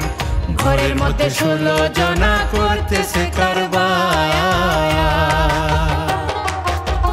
কি মজার ঘর বেঁধেছে, কি মজার ঘর বেঁধেছে, হায় রে ঘর বাইন্দাছে 2 খুঁটির উপর। কি মজারি ঘর বেঁধেছে, কি মজারি ঘর বেঁধেছে, হায় রে ঘর বাইন্ধাছে 2 খুঁটির উপর। হায় রে ঘর বাইন্ধাছে 2 খুঁটির উপর, হায় রে ঘর বাইন্ধাছে 2 খুঁটির উপর। গানের পরে এবারে সংবাদ, যা থেকে কোনো কিছুই বাদ যায় না। ঘটমান ঘটনা, সংঘটিত ঘটনা, ঘটিতব্য ঘটনা, তার বিবিধ রটনা, নরম গরম চরম কোনো কিছুই বাদ যায় না এই সংবাদে। এই সংবাদের নানা রকম যুৎসই উৎস আছে। সেই উৎস নিয়েই উৎসাহের সঙ্গে সাক্ষাৎকার দিচ্ছেন একজন সংবাদকর্মী প্রার্থী। টিভি, অনলাইন আর সোশ্যাল মিডিয়াতে সংবাদ, এসব সম্পর্কে ধারণা আছে তো? টিভি চ্যানেলের চাইতে অনলাইন মিডিয়া, বিশেষ করে ফেসবুক জার্নালিজমের প্রতি আমার ইন্টারেস্ট এবং অভিজ্ঞতা দুইটাই বেশি। তাহলে কি করে হবে? তাইলেই তো হবে। এখন তো অন্যান্য মিডিয়ার চাইতে ফেসবুকের সংবাদ অত্যন্ত ফাস্ট এবং বেস্ট। আর তাছাড়া টিভি চ্যানেল, পত্রপত্রিকা, অনলাইন মিডিয়া সবাই তো এখন ফেসবুকের উপরই বেশি নির্ভরশীল। কিভাবে? স্যার, এখন কে কি স্ট্যাটাস ফেসবুকে দিল তা সমস্ত মিডিয়া অত্যন্ত ফলাও করে প্রকাশ করে। আবার এই স্ট্যাটাসের পক্ষে বিপক্ষে কে কি লিখলো তা নিয়ে আলাদা করে নিউজ প্রকাশিত হয়। শুধু তাই না, ফেসবুকের এই বিষয় নিয়ে অনেকে টক শো করে। কিন্তু শুধু ফেসবুকের উপর নির্ভরশীল হলে হবে? কেন হবে না স্যার? সরকারি অনেক খবরও তো আমরা এখন ফেসবুক স্ট্যাটাসের মাধ্যমে জানতে পারি। কিন্তু ফেসবুকে অনেক অসত্য তথ্যও তো দেওয়া হয়। যাদের স্ট্যাটাস দেখে নিউজ করা হবে দায় দায়িত্ব তো তার। অনেক অনলাইন মিডিয়া তো প্রমাণ হিসেবে স্ট্যাটাসের স্ক্রিনশটও দেয়। তাতে তো অনেক সময় সমস্যা হতে পারে। সমস্যা হলে তিনি নিজেই মুছে ফেলবেন, আপনার সমস্যা হবে না। বরঞ্চ আপনি এইটা নিয়ে আলাদা নিউজ করতে পারবেন যে বিতর্কিত স্ট্যাটাস হওয়ার কারণে স্ট্যাটাস মুছে ফেললেন অমুক, এক স্ট্যাটাসে 4-5টা নিউজ। তারপরও শুধু ফেসবুক নির্ভর হলে হবে না স্যার। ফেসবুক নিউজে আলাদা মজা আছে। আমাকে স্যার রাখেন। ফেসবুক জার্নালিজমের মধ্যে স্যার খরচ কম, কথা কম, কাজ কিন্তু বেশি। এই কাজে কোনো লাজ নেই, বিশেষ কোনো সাজ নেই, কাল কিংবা আজ নেই। হাতে বা সাথে মোবাইল থাকলেই কপালে চিন্তার ভাঁজ নেই। কিন্তু সাধারণ মানুষের কপালে চিন্তার ভাঁজ অনেক বেড়েছে আজ। কারো স্বাস্থ্য চিন্তা, কারো সেই স্বাস্থ্য নিয়ে ব্যবসার চিন্তা। আচ্ছা দোস্ত, তোর তো অনেক ব্যবসা, এরপর ওই ডায়াগনস্টিক সেন্টার দিলি কেন? দোস্ত, অনেক রিসার্চ করে এই ব্যবসায় নামছি। আয় তোরে কইতেছি, বস। এই যে যত যন্ত্রপাতি দেখলি সব কিন্তু লেটেস্ট মডেলের। এটা অবশ্য একটা ডাক্তারের চেম্বার, আমার রুমটা অন্য জায়গায়। সবই বুঝলাম, কিন্তু রিসার্চটা কি নিয়ে করছো? আরে সেটা নিয়েই আমি রিসার্চটা করলাম। দেখ বন্ধু, এখন শুধু ঢাকা শহরে না, সারা দেশে কিন্তু হোটেল, রেস্টুরেন্ট, রিসোর্ট, কটেজ এবং ফাস্টফুড দ্বারা সয়লাভ। সব জায়গাতে তোর খাওয়ার কম্পিটিশন, কে কারে কত পদের কত আইটেমের খাবার খাওয়াইতে পারে। এই যেমন দেখ, ভাতই আছে 10-12 পদের। সাদা ভাত, কালো ভাত, লাল ভাত, ঝাল ভাত, মিষ্টি ভাত এবং সিদ্ধ ভাত, আধা সিদ্ধ ভাত, মারসারা ভাত, মারসহ ভাত, স্টিকি ভাত। ওরে বাবা রে বাবা, নামের কোনো শেষ নাই। সেরকম মাছ, মাংস, শাকসবজিরও শত শত পদ। এই সমস্ত পদ কেউ চিন্না খায়, কেউ না চিন্নাও খায়, কেউ আবার খাওয়ার জন্য লাইনেও দাঁড়ায়। তা ঠিক, কিন্তু খাওয়ার লোকে প্যাথোলজির সম্পর্ক আছে বন্ধু, আছে। একটা কথা আছে না, এইসব খাবার যত বেশি খাবো তত অসুস্থ হইব, আর যত কম খাবো সুস্থ থাকবো। আর এইসব খাবারের সাথে সাথে ক্লিনিক, হাসপাতাল, প্যাথোলজির সংখ্যা বাড়তেছে। আর পরিবেশ দূষণ তো আছেই। একদম ঠিক কইছস বন্ধু, সবকিছু মিলে দিনে দিনে অসুখ বিসুখ বাড়তেছে। আর ডাক্তারের কাছে গেলে স্বাভাবিকভাবে রোগ সম্পর্কে জানতে কতগুলো টেস্ট দিব, সেই টেস্টগুলো সঠিকভাবে করতে পারলে সঠিক রোগ নির্ণয় সম্ভব হবে। আমি তো সেই সেবাটাই দিচ্ছি। দোয়া করে বন্ধু, আমার প্যাথোলজিটা যেন ভালোভাবে চলে, আমি যেন বেশি মানুষের সেবা দিতে পারি। এটা তুমি কি করলে দোস্ত? হোটেল, দোকান, ইন্ডাস্ট্রি এই সম্পর্কে দোয়া করা যায়, কিন্তু প্যাথোলজি সম্পর্কে আমি কি দোয়া করব? প্যাথোলজি ভালো চলতে হলে তো বেশি মানুষ অসুস্থ হইতে হইব, কারণ বেশি টেস্ট বেশি পয়সা মানে ভালো ব্যবসা। সুতরাং দোস্ত, এই দোয়া আমি করতে পারবো না, বরং শুধু তোমারটা না, সব প্যাথোলজি ক্লিনিকে ও হসপিটালে যেন রোগীর সংখ্যা কমে যায়, সবাই যেন ভালো থাকে, সুস্থ থাকে, এই দোয়াই করি। রোগ ব্যাধিতে দুস্থ না হয়ে সবাই যেন সুস্থ থাকে, এই দোয়া সবার জন্যই সবার করা উচিত। সৌভাগ্যের বিষয়, আমাদের শহর ও নগর এমনকি প্রত্যন্ত অঞ্চলেও সংখ্যায় কম হলেও এমনও মানুষ আছেন যারা আত্মোদ্যোগেই বিভিন্ন কল্যাণমূলক কাজ করে চলেছেন নীরবে নিভৃতে। তেমনই একজন উদ্যোগী মানুষের সন্ধান পেয়েছি আমরা এই ঝিনাইদহ সদর উপজেলার রামনগর গ্রামে। আর এই আত্মোদ্যোগী মানুষটির নাম জহির রায়হান। জহির রায়হান পেশায় একজন রং মিস্ত্রি। লেখাপড়া করেননি, কিন্তু নিজের বিবেকের তাড়নায় স্বভাব গুণে 1990 সাল থেকেই তার গ্রামে মানুষকে সচেতন করার পাশাপাশি বিভিন্ন সমাজ কল্যাণমূলক কর্মকাণ্ড পরিচালনা করছেন। স্ত্রী ও 2 ছেলে মেয়েকে নিয়ে জহিরের সংসার। মানুষের উপকার করাই যেন তার নেশা। রাস্তার ধারে গাছ লাগানো, ক্লান্ত পথিকের বসার জন্য পাকা বেঞ্চ তৈরি করা, কৃষকদের বিশ্রামের জন্য মাঠে বিশ্রামাগার তৈরি করা, সুপেয় পানির জন্য রাস্তার পাশে নলকূপ স্থাপন করা, বাল্যবিবাহ প্রতিরোধ করা সহ বিভিন্ন কর্মকাণ্ড করে থাকেন জহির রায়হান। শুধু তাই নয়, নিজে লেখাপড়া না করলেও গ্রামের মানুষের পাঠকবাস গড়ে তোলার জন্য একটি লাইব্রেরি পরিচালনা করেন। সামাজিক সচেতনতা বৃদ্ধির লক্ষ্যে বিভিন্ন শিক্ষা প্রতিষ্ঠানে গিয়ে শিক্ষার্থীদের উদ্দেশ্যে বক্তব্য প্রদান করেন। নিজে হাতে দেয়ালে দেয়ালে মনীষীদের বিভিন্ন সামাজিক সচেতনতামূলক বাণী লেখার কাজও করেন। 2024 সালে পুরো দেশে তাপদাহে জলাশয় সহ অনেক স্থানের জমে থাকা পানি শুকিয়ে যায়, খালে বিলে পানি নেই, পাখিরা পানির জন্য ভীষণ কষ্ট পাচ্ছে। তখন জহির লেগে যান পাখিদের পানির তৃষ্ণা মেটানোর কাজে। বিভিন্ন ধরনের পাত্রে পানি দিয়ে গাছে গাছে ঝুলিয়ে দেন। পেশায় রং মিস্ত্রি বলে যখন যে এলাকায় কাজ করতে যান সেখানে গাছে ঝুলিয়ে দেন পাখির জন্য পানির পাত্র। সে সময় তার এসব কাজ ব্যাপকভাবে প্রশংসিত হয়। পাখিদের পিপাসা মিটিয়ে উদাহরণ তৈরি করেছেন গ্রামের লেখাপড়া না জানা এই পাখিদরেরই জহির রায়হান।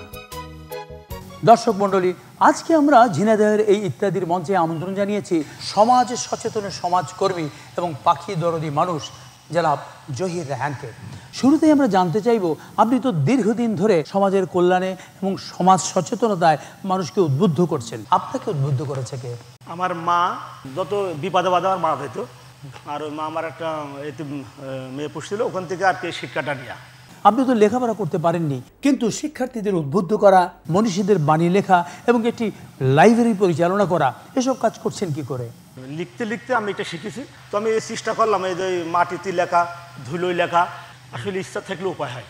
প্রচন্ড খরায় পাখিদের পানি দেওয়ার চিন্তাটি মাথায় এলো কি করে? মানুষ তো চেষ্টা করে পানি খাইতে পারে, কিন্তু পাখি তো আর পানি খেতে পারছে না। সেই চিন্তা করে তো আমি পাখিদের পানি খাওয়ার ব্যবস্থা করলাম।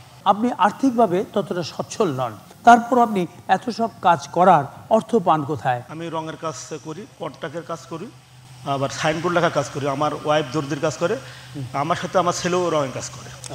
এই মাধ্যমে যেগুলো আমার সংসার চলে আমি সামাজিক কাজে ব্যয় করি। মানে সংসার চালিয়ে যা থাকে সেটা আপনি এসব কাজে ব্যয় করেন। আচ্ছা, এসব সামাজিক কাজ করে আপনার প্রাপ্তিটা কি? আসলে আমি প্রাপ্তির জন্য আমি কাজ করি না, নিজেকে ভালো লাগার জন্য আমি কাজ করি। জহির রায়হান, আপনার এইসব মহৎ কাজ আমাদেরও আকৃষ্ট করেছে। আপনার এই কাজে কিছুটা হলেও সহযোগিতা করার জন্য আজ আমরা ইত্যাদি অনুষ্ঠানের মাধ্যমে এবং কেয়া কসমেটিক্সের পক্ষ থেকে আপনাকে এই 1 লক্ষ টাকার চেকটি প্রদান করছি। আমাদের বিশ্বাস, প্রাণ ও প্রকৃতির প্রতি আপনার এই ভালোবাসা অক্ষুণ্ণ থাকবে এবং অন্যরাও অনুপ্রাণিত হবে। আমি যতদিন বেঁচে থাকবো আমি যাতে ভালো কাজ করতে পারি, আমার পক্ষ থেকে কেয়া কসমেটিক্স ধন্যবাদ, ইত্যাদিকে ধন্যবাদ। আপনাকেও অনেক ধন্যবাদ। জহির রায়হানের মতো পশু পাখির প্রতি প্রেম না থাকলেও মানুষের ভাব স্বভাব প্রভাব বোঝাতে শিষ্ট অশিষ্ট বৈশিষ্ট্য তুলে ধরেন অনেকেই, যেমন এই স্বামী স্ত্রী ও শ্যালক। আচ্ছা দুলাভাই, উদাহরণ দেওয়ার মতো অনেক কিছু থাকতো, আমরা কথায় কথায় পশু পাখির নাম ব্যবহার করি কেন? কি রকম? এই যে সেদিন আমার এক বন্ধুরে কইলাম তুই একটা ভালো ব্যবসা কর, সে একটুখানি হাসি দিয়ে কইলো গরিবের আবার ঘোড়া রোগ। ঘোড়া কিনা সাধ্য নাই, কিন্তু স্বাদ আছে, ওইটারে কয় গরিবের ঘোড়া রোগ। আবার দেখবি সে যদি ব্যবসাটা সাহস করে না করে তাহলে তুই কবি পুঁটি মাছের আত্মা। আসলে গাধা পিটাইলে ঘোড়া হয় না। বুঝছি, তোতা পাখির মতো তোমার এত কথা খাওয়া লাগবে না। তাহলে তুমি বলো, তুমি তো আবার কোকিল কণ্ঠী।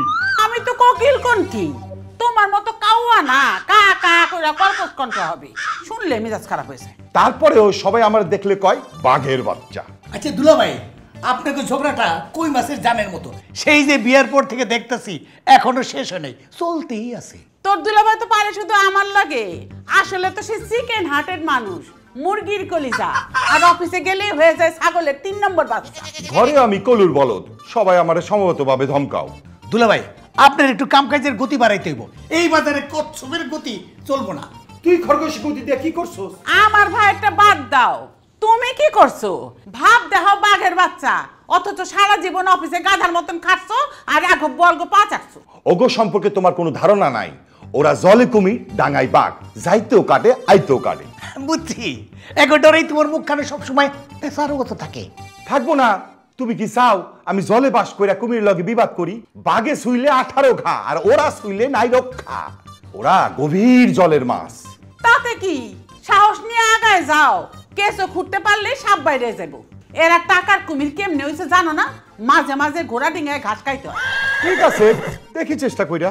মনে রাখো, দুষ্ট গরুর চেয়ে শূন্য গোয়াল ভালো। আপনি ঠিকই কিছু দিলে ভাই।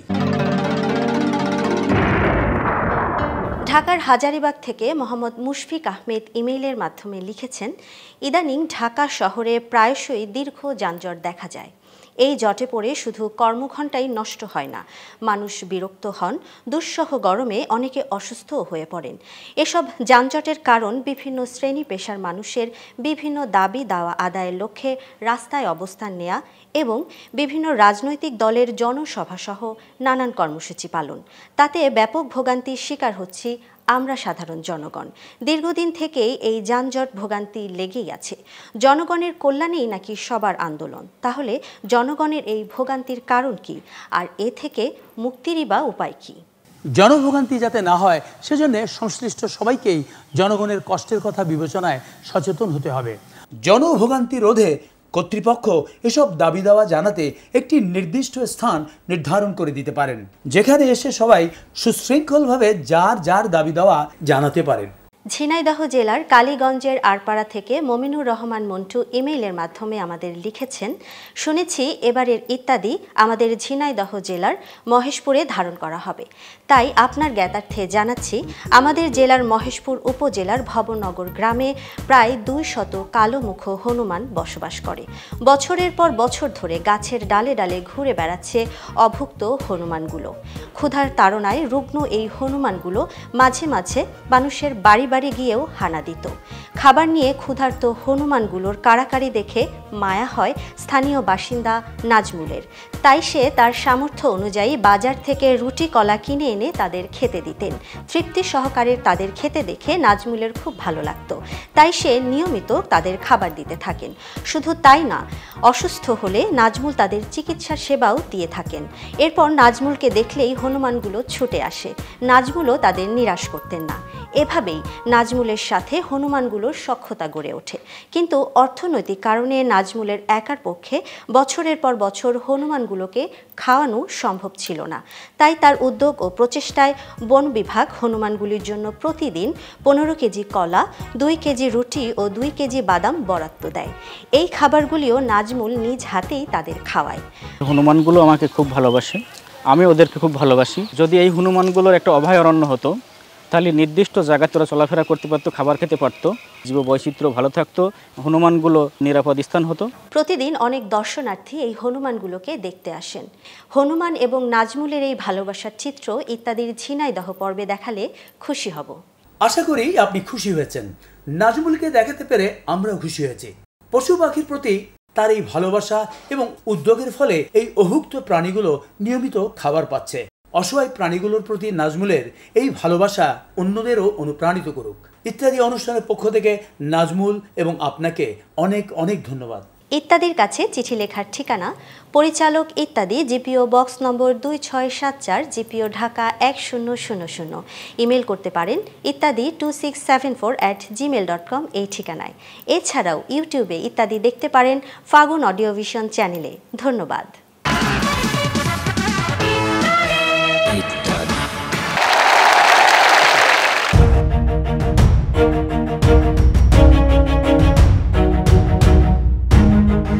মার্কিন যুক্তরাষ্ট্র যুক্তরাষ্ট্রের ক্যালিফোর্নিয়া অঙ্গরাজ্যের একটি নগরী হচ্ছে সান ডিয়েগো। ক্যালিফোর্নিয়ার দক্ষিণ ভাগের লস অ্যাঞ্জেলেস থেকে প্রায় 120 মাইল দক্ষিণে প্রশান্ত মহাসাগরের উপকূলে মেক্সিকো ও যুক্তরাষ্ট্র সীমান্ত ঘেঁষে অবস্থিত এই সান ডিয়েগো।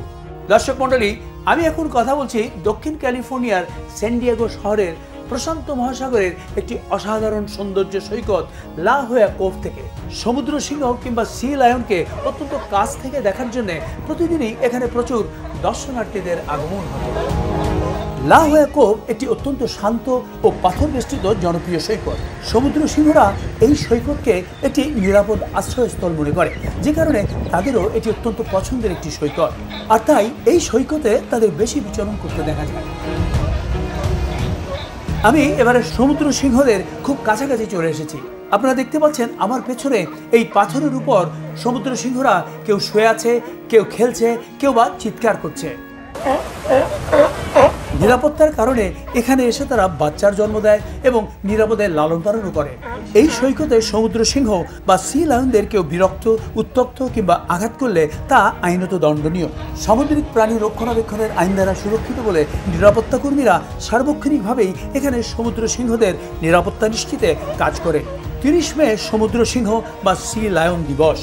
প্রতি বছরের মতো এবারও বিশ্বজুড়ে সমুদ্র সিংহ বা সি লায়ন দিবস পালিত হচ্ছে। এই দিবসে সমুদ্র সিংহের সংরক্ষণ সম্পর্কে সচেতনতা বৃদ্ধি এবং তাদের নিরাপত্তা, অর্থাৎ কেউ যাতে তাদের চলাচলে বিঘ্ন ঘটাতে না পারে সে ব্যাপারে সবাইকে সচেতন করা হয়। সমুদ্র সিংহ বা সি লায়ন একটি সামুদ্রিক স্তন্যপায়ী প্রাণী। এদের মুখাবয়ব এবং নাকের দুপাশে সিংহের মতো গোঁফ থাকায় তারা এই নামে পরিচিত। এসব প্রাণীর গড় আয়ু 20 থেকে 30 বছর। এরা নিজের পাখার উপর ভর দিয়ে চলে। এই শরীর নিয়ে তারা সমুদ্রে ঘন্টায় 30 কিলোমিটার গতিতে চলতে পারে। এদের প্রধান খাদ্য মাছ, স্কুইড ও অক্টোপাস। ক্যালিফোর্নিয়ার একটি পুরুষ সিংহের ওজন প্রায় গড়ে 300 কেজি এবং লম্বায় 8 ফুট হয়, যেখানে স্ত্রী সমুদ্র সিংহের ওজন 100 কেজি এবং তারা লম্বায় 6 ফুট হয়। বিশ্বে ইতিপূর্বে মোট 6টি প্রজাতির সি লায়ন দেখা গেলেও জাপানি সি লায়ন বর্তমানে বিলুপ্ত হয়ে যাওয়াতে বিশ্বে এখন মাত্র 5 প্রজাতির সি লায়ন দেখা যায়। সান ডিয়েগোর প্রশান্ত মহাসাগরের তীরে এই সৈকতে যে সমুদ্র সিংহগুলোকে দেখতে পাচ্ছেন এগুলো ক্যালিফোর্নিয়া সি লায়ন বা সমুদ্র সিংহ নামে পরিচিত। এই অসংখ্য সমুদ্র সিংহ বা সি লায়ন এখানে বিচরণ করে বলে এই বীচটিকে সি লায়ন বিচও বলা হয়। আপনাদের অনেক অনেক শুভেচ্ছা জানিয়ে সান ডিয়েগোর এই প্রশান্ত মহাসাগরের তীরে অবস্থিত লা হোয়া কোভ বিচ বা সি লায়ন বিচ থেকে বিদায় নিচ্ছি। বিদেশ থেকে এবারের দেশে একটি বিয়ের অনুষ্ঠানের ভোজন পর্বের শেষে 4 বন্ধু বসে বিয়ের খাবার নিয়ে আলোচনা করছে আপন পরিবেশে, কেউ বিরক্তি নিয়ে, কেউ হেসে হেসে। তুই কি বিয়ে খেয়ে টায়ার্ড হয়ে গেছিস? বেশি খেয়েছিস মনে হয়? আরে খাইছি, কিন্তু জুই তো নাই। কিছু বিয়ে সাথে গিয়ে না পোষায় না। আরে পোষাপুষির কি আছে? এটা তো ব্যবসা না। আমাকে দাওয়াত দিছে, গেছি, খাইছি, চলে আইছি ঠিকই, কিন্তু ভালো করে তো খাইতে পারলাম না। কেন? আরে কমিউনিস্ট ঢুকতেই রাখছে হইলো গিয়া কফি, পাকোড়া, ছোট ছোট জিলাপি। এটি খাইলে আর ঠিক মতো ভাত খাওয়া যায়? তোর এটি খাইতে কইছে কেডা? আরে খালি হেডি না, বোরহানিটা খাইও তো মজা পাইলাম না। বিট লবণ দেয় নাই ঠিক মতো, আর গোলমরিচের গুঁড়া তো বেশি দিছে যে। আরে ওটা গোলমরিচ না, গোলমরিচের দাম বেশি দেখা আমার মনে কাঁচা মরিচ বাইটটা দিছে, এর লেগে ঝাল। আর রোস্টার সাইজ দেখছস? এর দূর একটা মুরগি রে 4 পিস না করে 6 পিস করছে। আরে রোস্টটাও তো শুকনা, কেডা রানছে কে জানে, সিদ্ধ তো হয় না আর কামড়াইও ছিড়া যায় না। আর রোস্টের কথা বাদে দিলাম, কাচ্চির কথা ধর। কাচ্চির লগে রেজালা দিব না, হুকনা হুকনা খাওন যায়। লগে এটা জালিকাও ধরাই দিছে। বিয়ার খাওয়ানে কয়জন এই কাবাব খায়? কিন্তু দোস্ত, কাচ্চি দিলে রেজালা দিব কে? আচ্ছা রেজালা না দেখ, একটা মাছের আইটেম দিতে পারতো। আরে এইডি খাইতে পারোস না, আবার মাছের আইটেম? তুই যা খাওয়া খাইছস, তোর তো পেটে জায়গা থাকার কথা না। এটা তো পেট, জাহাজ না। পেটেরও তো একটা ইভেন্ট ম্যানেজমেন্ট আছে। আচ্ছা সব মানলাম, লাস্টে এত বড় একটা মিষ্টি লগে দই, কি দরকার আছিল? আজব প্রশ্ন। এটা দেখি দিলেও দোষ, না দিলেও দোষ, বেশি দিলেও দোষ, কম দিলেও দোষ। এই শোন, আমি কিন্তু তগো দুইজনের সামনে বইয়ে খাইছি। তগো দুইজনের তো দেখলাম সবটি আইটেম খাইতে, ঢুকার সময় কফি থেকে শুরু করে একদম লাস্টের পান পর্যন্ত। আমি কিন্তু সব আইটেম খাইতে পারিনি। শোন, যারা সমালোচনা করে তারা বিয়েতে যাইবো, খাইবো, আবার সমালোচনাও করবো। ভাগ্য ভালো যে কস নাই পানে মিষ্টি মশলা দিছে। পানের মশলার চেয়ে গানের মশলা অর্থাৎ কথা, সুর ও গায়কী অনেক বেশি উপভোগ্য, যদি সেটা হয় শোনার যোগ্য। এবার আমরা একটি শ্রুতিমধুর গান শুনব। গানটি লিখেছেন খ্যাতিমান গীতিকবি মোহাম্মদ রফিকুজ্জামান, সুর করেছেন কিশোর দাস আর গাইছেন জনপ্রিয় শিল্পী মনির খান, যার বাড়ি এই ঝিনাইদহের মহেশপুরে।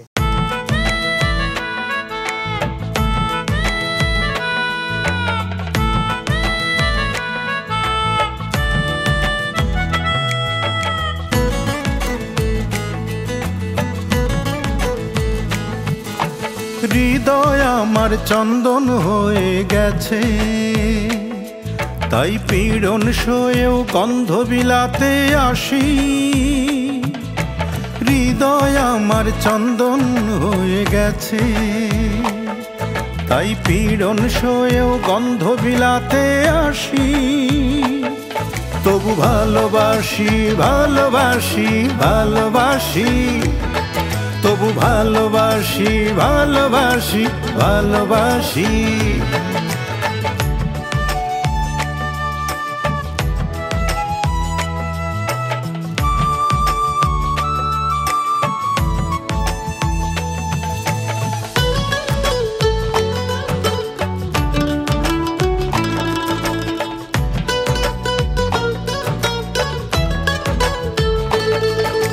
কষ্ট নামের পাথরের ঘর্ষণে ভয় হয়ে গেছি একান্তে প্রতিক্ষণে।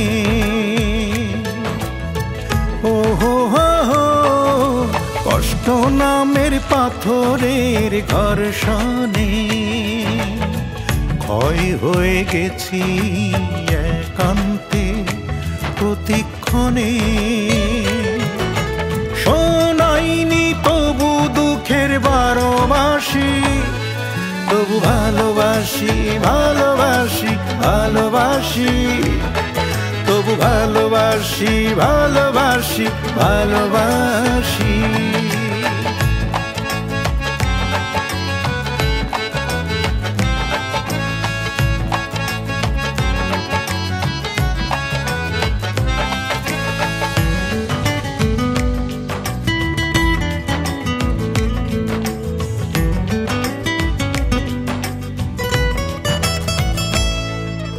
স্বপ্ন আমার জীবনের সঙ্গীতে নাই বা পারুক বসন্ত এনে দিতে। ও হো হো, স্বপ্ন আমার জীবনের সঙ্গীতে নাই বা পারুক বসন্ত এনে দিতে। শ্রাবণ নিয়েও স্বপ্নের স্রোতে ভাসি, তবু ভালোবাসি ভালোবাসি ভালোবাসি, তবু ভালোবাসি ভালোবাসি ভালোবাসি। হৃদয় আমার চন্দন হয়ে গেছে, তাই পীড়ন সয়েও গন্ধ বিলাতে আসি। তবু ভালোবাসি ভালোবাসি ভালোবাসি, তবু ভালোবাসি ভালোবাসি ভালোবাসি, তবু ভালোবাসি ভালোবাসি ভালোবাসি, তবু ভালোবাসি ভালোবাসি ভালোবাসি। ভালোবাসা শব্দটি সুন্দর, কিন্তু কখনো কখনো ভালোবাসা সর্বনাশা হয়ে যায়। বিশেষ করে যখন মনে হয় এ ভালো না ও ভালো, ও ভালো না সে ভালো। তবে এই ভালো মন্দ শুধু ভালোবাসা নিয়ে নয়, অনেক সময় অনেক কথার কারণেও হয়। বাড়ে শঙ্কা, বাড়ে সংশয়, মনে মনে ভয়, কোনটা সত্যি কোনটা সত্যি নয়। এই দ্বন্দ্ব থেকেই ছন্দহীন রোগের জন্ম হয়, ফলে গন্তব্য চিকিৎসালয়। দেখি চোখটা দেখি, দেখছি চোখ জিভা বের করছে কেন? ওটা ভেতরে ঢোকান, কি সমস্যা? ডাক্তার সাহেব, ওকে জিজ্ঞাসা করে কোনো লাভ নেই, সে উল্টাপাল্টা কথা বলবে। তার মানে সোজাভাবে উত্তর দিতে পারবে না। কেন? এটাই ওর সমস্যা, কোনো বিষয়ে সঠিকভাবে বলতে পারে না, বেশি কিছু চিন্তাও করতে পারে না। বলতে পারেন ভাবনা বিষয়ক মানসিক সমস্যা। এই ধরনের রোগের কথা প্রথম শুনলাম। আমারও এই রোগটা প্রথম ধরছে। কেন ধরেছে? মানুষের কথা শুনা। আরে মানুষ তো যার যার কথা শেষে বলবে, তাতে আপনার সমস্যা কি? এরা তো নিজের লেগে কয় না, আমাকে শোনাবার লেগে কয়। ইন্টারেস্টিং। আপনি বলেন তো সমস্যাটা কি? সমস্যাটা টক শো, বিশেষ করে ইউটিউবে বিভিন্ন সময়ে বিভিন্ন মানুষের কথা শুনে ওর মাথাটা আওলায় গেছে। সে কোনো সিদ্ধান্তেই আসতে পারতেছে না। কিসের সিদ্ধান্ত? আমি কার কথা বিশ্বাস করবো? এখন ইউটিউবে বহুত মানুষ বহুত কথা কয়, আমি না সবারটা শুনি। যখন যারটা শুনি তারটা না মনে হয় কি ঠিক। ধরেন এখন একজনের কথা শুনলাম, মনে হয় কি তার কথা ঠিক। একটু পরে আরেকজনটা শুনি মনে কি তারটা ঠিক। আমি সবটা শোনার পরে না আমি ঠিক করতে পারি না যে কারকে সাপোর্ট করুন। এইসব শোনার পরে সে একা একাই কথা বলতে থাকে। একবার বলে এটা ঠিক, আরেকবার বলে না ওটা ঠিক। মাঝে মাঝে সে নিজেই নিজেকে প্রশ্ন করতে থাকে আসলে কারটা ঠিক। এইভাবে সে সারাদিন বিড়বিড় বিড়বিড় করতে থাকে। কেন এমন মনে হয়? সবাই তো জ্ঞানী, সবাই যুক্তিবাদী, যে তার মতো ডকুমেন্টস দেয়। আমি না কনফিউজড হয়ে যাই। এর মধ্যে একজন আছে নিজে প্রশ্ন করে নিজে উত্তর দেয়, আমি কি করব বুঝতে পারি না। আমি না নানান অশান্তির মধ্যে আছি। ডাক্তার সাহেব আমার একটা শান্তি ট্যাবলেট দিবেন? ইদানিং আপনার মতো রোগীর সংখ্যা বেড়ে গেছে। এত এই রোগের জন্য ওষুধ খাইয়ে কোনো লাভ নেই। আপনাকে 15 দিনের একটা থেরাপি দেয়। কি থেরাপি? মন থেরাপি। এটা আবার কি? আগামী 15 দিন আপনি সোশ্যাল মিডিয়া থেকে দূরে থাকবেন। ফোন ধরা আর ফোন করা ছাড়া মোবাইলের অন্য কোনো অপশানে ঢুকবেন না। আমার যদি খুব ইচ্ছা করে মনকে কন্ট্রোল করবেন, মনকে বোঝাবেন, এটাই মন থেরাপি। ওসব দেখবেনও না, ভুগবেনও না। কিছু দেখতে ইচ্ছে করলে প্রকৃতির সৌন্দর্য দেখবেন, কিছু শুনতে ইচ্ছে করলে সোনালি দিনের গান শুনবেন। দেখবেন গান শুনতে শুনতে শান্তিতে ঘুমিয়ে পড়েছেন। দর্শক মণ্ডলী, কারো শান্তিতে ঘুম এসে যায়, কারো শান্তিতে ঘুম আসে না। প্রকৃতিও তেমনি, কোথাও উদার, কোথাও ভীষণ কঠোর। তেমনি একটি পাহাড়ি এলাকা চট্টগ্রামের বীরসরাই উপজেলার তালবাড়িয়া ত্রিপুরাপাড়া। এখানকার নৈসর্গিক সৌন্দর্য অপরূপ, কিন্তু এখানে বসবাসরত নৃগোষ্ঠীদের জীবনধারা বড়ই বিরূপ, কারণ তাদের প্রধান কষ্ট হচ্ছে পানির। আমরা জানি পানির অপর নাম জীবন, কারণ পানি ছাড়া প্রাণী বাঁচতে পারে না। অথচ এই পানির অভাবেই চট্টগ্রামের বীরসরাই উপজেলার 6টি নৃগোষ্ঠী অধ্যুষিত এলাকায় বিশুদ্ধ পানির চরম সংকট রয়েছে। বিশেষ করে শুষ্ক মৌসুমে বিশুদ্ধ পানির জন্য এসব এলাকার মানুষের মধ্যে হাহাকার দেখা যায়। এর মধ্যে তালবাড়িয়া ত্রিপুরাপাড়া অন্যতম। পানির অভাবে জীবন ওষ্ঠাগত এই তালবাড়িয়া ত্রিপুরাপাড়ার প্রায় সহস্রাধিক মানুষের দিনমজুরি আর পাহাড় থেকে শুকনো জ্বালানি কাঠ সংগ্রহ করেই এই অঞ্চলের মানুষ জীবিকা নির্বাহ করেন, কিন্তু তাদের দিনের বেশিরভাগ সময় ব্যয় হয় পানি সংগ্রহের কাজে। পাহাড়ে গাছপালা কমার সঙ্গে সঙ্গে পানির সংকট বাড়ছে প্রতি বছর। তাছাড়া পাহাড়ের পাশ দিয়ে বয়ে যাওয়া একমাত্র পাহাড়ি ছড়াটিও শুকিয়ে গেছে, ফলে পানির অভাবে বিপর্যস্ত হয়ে পড়ে এই এলাকার মানুষের জীবন। দর্শক মণ্ডলী, আমরা এসেছি বীরসরাই উপজেলার দুর্গম পাহাড়ি এলাকা তালবাড়িয়া ত্রিপুরাপাড়ায়। এই পাড়াটি বীরসরাই উপজেলা সদর থেকে মাত্র 2 কিলোমিটার উত্তর পূর্ব দিকে অবস্থিত। এখানে প্রায় সহস্রাধিক ত্রিপুরাদের বসবাস, যাদের বাড়ি এসব পাহাড়ের ঢালে ঢালে। এই পুরো পাড়ায় এই সহস্রাধিক মানুষের জন্য রয়েছে মাত্র 4টি রিংকূপ। বর্ষার সময় পাহাড়ি ছড়ায় কিছুটা পানি জমলেও শুকনো মৌসুমে এই 4টি রিংকূপই তাদের পানি প্রাপ্তির একমাত্র ভরসা। কিন্তু কূপগুলোতে পানির প্রবাহ এতটাই ক্ষীণ যে এই পানি দিয়ে পাড়ার সব পরিবারের পানির চাহিদা মেটানো সম্ভব নয়। তাছাড়া এখানে বিদ্যুৎ ব্যবস্থা নেই বলে গভীর নলকূপের কথাও ভাবা যায় না। আমরা এখানে একটি রিংকূপ দেখতে পাচ্ছি, যার চারিদিকে বেশ কিছু ত্রিপুরা নারী জড়ো হয়েছেন, যারা এখানে পানি সংগ্রহ করতে এসছেন। আমরা কথা বলবো তাদের একজনের সঙ্গে। আমি দেখতে পাচ্ছি আপনি জগ দিয়ে পানি তুলছেন, তো এক জগে কতটুকু পানি তুলতে পারেন? আধা লিটার। কতক্ষণ লাগে? অনেক সময় লাগে। অনেক সময় লাগে। তাহলে আপনারা কাজ করেন কখন? কাজ তো ঘরে কাছে থাকি যাই, হানি লাইলে তো ঘরে কাজ তো কইতে কইতে মানে পানি লে আসলে আপনারা কাজ করতে পারেন না, কাজ থেকে যায়। ও আচ্ছা আচ্ছা। আমরা দেখতে পাচ্ছি এখানে আরো কজন আছে, আমরা একটু কথা বলবো আরো 2-1জনের সঙ্গে। আপনিও তো পানি তুলতে আসছেন। পানি অপর নাম বলে জীবন, আমাদের তো জীবনও নাই, মানে অনেক কষ্টে আছেন। আচ্ছা, তো আপনাদের এই পানি নিতে আসতে আপনাদের কিরকম সময় লাগে? 1 ঘন্টা লাগে, আইতে যাইতে 1 ঘন্টা, তো পানি তুলতে 1 ঘন্টা। মানে 3 ঘন্টা লাগে, 1 ঘন্টা যেতে 1 ঘন্টা আসতে, পানি তুলতে লাগে 1 ঘন্টা। কি পানি কি খুব কম আসে? হ্যাঁ, পানি কম আসে স্যার। আমরা গো কষ্ট কোনো শেষ নাই। এখন আমরা পানি লাইলে 3-4 ঘন্টা লাগে, তো আপনি যখন আসে কষ্ট করি আমার এখানে পানি লাই ব্যবসা করে দাও। দর্শক মণ্ডলী, জীব হয়ে জন্ম হলো যার, পানি তার জন্মগত অধিকার, কিন্তু এই মানুষগুলো সেই অধিকার থেকে বঞ্চিত। আমরা সামনে যে কূপটি দেখতে পাচ্ছি, এটির গভীরতা হচ্ছে 10 ফুট। এই 10 ফুটের নিচ থেকে বালু মাটি ফুঁড়ে খুব আস্তে আস্তে ক্ষীণ প্রবাহে পানি আসে, যে কারণে একটুখানি পানির দেখা পেলেই সবাই ব্যস্ত হয়ে পড়েন তাদের জগ কলসি ভরার জন্যে। দর্শক মণ্ডলী, আমরা এবারে কথা বলবো এই তালবাড়িয়া ত্রিপুরা পাড়া প্রধান উত্তম ত্রিপুরার সঙ্গে। আপনারা কতদিন ধরে এই পানির সংকটে ভুগছেন? পানির সংকট তো অনেক দিন যাবত।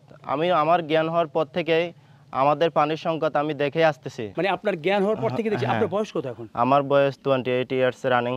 28 বছর ধরে আপনি পানির সংকট দেখতেছি। তো আপনারা এর জন্য কোনো চেষ্টা করেননি? স্যার বিভিন্ন জায়গায় বলতে স্যার আমরা টায়ার্ড হয়ে গেছি স্যার। আমাদের এখানে যাতায়াতের রাস্তা নাই, আপনার বিদ্যুৎ নাই। বিভিন্ন লোকের কাছে বলেছি, কিন্তু আমাদের কথার কোনো পাত্তা দেয় না।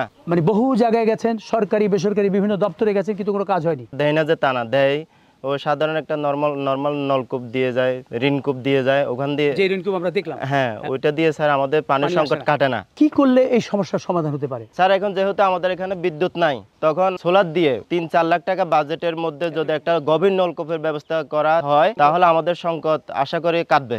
আর আপনি যখন এসেছেন স্যার, আপনি আমাদের জন্য কিছু একটা করুন। আমরা আপনাদের এই অবর্ণনীয় কষ্টের কথা জেনে এখানে এসেছি, আমরা চেষ্টা করব আপনাদের এই পানির সংকট কাটানোর জন্য কিছু করা যায় কিনা। Thank you sir. এখানে মিরসরের মানে ত্রিপুরা পাড়ায় দীর্ঘ সময় ধরে পানির সংকট, এটা অন্তত 2 যুগ ধরে এখানে যে জনবসতি আছে, এখানে একটা গভীর নলকূপের দরকার ছিল, কিন্তু রাজনৈতিক সদিচ্ছার অভাবে এখানে আসলে এটি হয়নি। আমরা দেখেছি যে বিভিন্ন জায়গায় সচ্ছল ব্যক্তিরাও এই সমস্ত ডিপ টিউবওয়েল পেয়েছেন যাদের দরকার নেই, কিন্তু এখানে দরকার থাকা সত্ত্বেও এখানকার মানুষ এই সুবিধাটি পায়নি। আজকে আমরা এই তালবাড়িয়া ত্রিপুরাপাড়ায় স্থানীয় অর্থাৎ বীরেশ্বরাই উপজেলা নির্বাহী কর্মকর্তাকেও আমন্ত্রণ জানিয়েছি। আপনার নামটা জানলি? আমার নাম মাহফুজা জেরিন। আচ্ছা, মাহফুজা জেরিন, আপনি তো এখানে শুনেছি 2.5 বছর ধরে আছেন। তো এই দীর্ঘ সময় ধরেই এবং তার আগে থেকেই এখানে এই পানির সংকট, এই সংকটটা কেন? আমাদের মিরসরে আসলে হাইওয়ে রাস্তার পূর্ব পাশের অংশটাতে আমাদের কিছু ইন্ডাস্ট্রি থাকার কারণে পানির লেয়ার এখানে অনেকটুকু নিচে নেমে গিয়েছে। কিন্তু আমি জেনেছি সবার সঙ্গে কথা বলে যে এ ধরনের সমস্যা কিন্তু আরও কয়েকটি নৃগোষ্ঠী পাড়ায় রয়েছে এবং সেখানে তারা সোলার পদ্ধতিতে গভীর নলকূপ বসিয়েছে। সেটা তো এখানে করা সম্ভব ছিল, সেটা কেন হয়নি? সোলার সিস্টেমের মাধ্যমে গভীর নলকূপ বসানো যেত, কিন্তু দীর্ঘ সময় আমাদের যেসব জনপ্রতিনিধিরা এখানে দায়িত্বে ছিলেন, বিশেষ করে এই সংশ্লিষ্ট ইউনিয়নের যিনি জনপ্রতিনিধি ছিলেন, আমি বলবো যে তার পাড়ার প্রতি অবহেলা বা আন্তরিকতার ঘাটতির কারণে আসলে এই বিষয়টা নিয়ে কাজ করা হয় নাই। আচ্ছা আচ্ছা, মূল কথা হচ্ছে কিন্তু সবার আন্তরিকতার অভাব। আন্তরিকতা যদি থাকতো তাহলে সকল সমস্যার সমাধান সম্ভব হতো। প্রত্যেকটা বাজেট আমরা ইউনিয়ন পরিষদের চেয়ারম্যান, উপজেলা চেয়ারম্যান অথবা আমাদের সম্মানিত সংসদ সদস্যরা দেখতেন। একটা বাজেট অবশ্যই নলকূপের জন্য রাখা যেত। আচ্ছা, এটা আমাদের জন্য অত্যন্ত দুঃখের এবং পরিতাপের বিষয়। যাই হোক, আজকে আমরা ইত্যাদি অনুষ্ঠানের মাধ্যমে এবং কেয়া কসমেটিক্সের পক্ষ থেকে এই ত্রিপুরা পাড়ায় সোলার পদ্ধতিতে একটি গভীর নলকূপ বসানোর জন্য এই 4 লক্ষ টাকার একটি চেক আপনাকে প্রদান করছি। ধন্যবাদ। এখানটায় পাড়া প্রধানও রয়েছেন। আমরা আশা করব আপনার কর্মীদের মাধ্যমে অতি দ্রুত আপনি এখানে একটি গভীর নলকূপ বসাবার ব্যবস্থা করবেন। এটা অবশ্যই হবে, তা আমরা খুব শীঘ্রই গভীর নলকূপ স্থাপনের কাজটা আমরা শেষ করব। অনেক ধন্যবাদ আপনাকে। ধন্যবাদ। এই গভীর নলকূপটি বসানো হলে আমরা আশা করছি এই পাড়ার প্রতিটি মানুষেরই পানির কষ্ট লাঘব হবে। আপনাদের অনেক ধন্যবাদ। দর্শক মণ্ডলী, আমরা জানি প্রাণী মাত্রেই প্রাণ বাঁচাতে পানির প্রয়োজন, তাই তো বলা হয় পানির অপর নাম জীবন। শুধু তালবাড়িয়া নয়, মিরসরাইয়ের এই পাহাড়ি এলাকার আরও 6টি নৃগোষ্ঠী সুপেয় পানির চরম সংকটে রয়েছে। তাদের কষ্ট লাঘবে এগিয়ে আসতে হবে মানবিক মন নিয়ে। এই জনগোষ্ঠীর পানি সমস্যার স্থায়ী সমাধানের জন্য সরকারি উদ্যোগের পাশাপাশি বেসরকারি প্রতিষ্ঠানও এগিয়ে আসবেন, এই কামনায় শেষ করছি আমাদের আজকের ইত্যাদি। খোদা হাফেজ।